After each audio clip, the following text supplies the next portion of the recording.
108 पे 108 पे लड़के जावा सीधा 108 पे संजय यदुवंशी।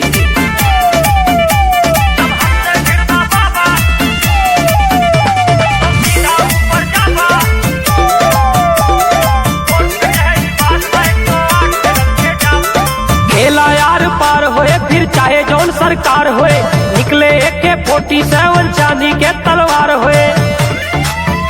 108 पे जावा खेला यार पार होए फिर चाहे जौन सरकार होए, निकले AK-47 और चांदी के तलवार होए। तलवार होए जब हमसे भिड़बा बाबा तो सीधा ऊपर जाबा, कोर्ट कचहरी बाद में 108 पे लद के जाबा। जब हमसे भिड़बा बाबा तो सीधा ऊपर जाबा, कोर्ट कचहरी बाद में 108 पे लद के जाबा। 108 पे लद के जाबा सीधा 108 पे।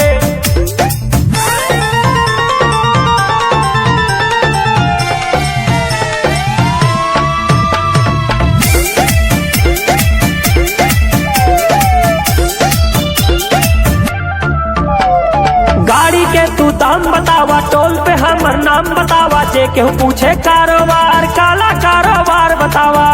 कारोबार बतावा गाड़ी के तू दाम बतावा, टोल पे हमर नाम बतावा, जे केहू पूछे कारोबार काला कारोबार बतावा। गलती से तो माफ करब गर जान जान टकरावा, गलती से तो माफ करब गर जान जान टकरावा।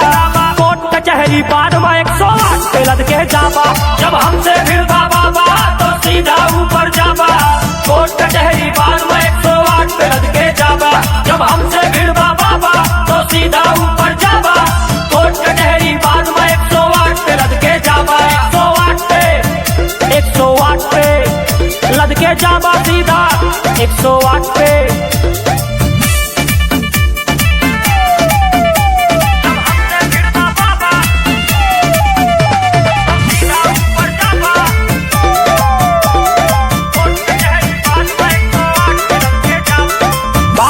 परिवार पे हमरे पड़ जाबा फिर आफत में, रुपया बंगला मिल जाए पर मिले न जिगर विरासत में।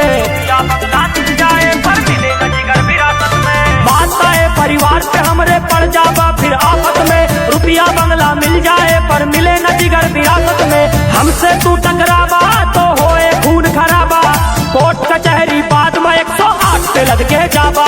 जब हमसे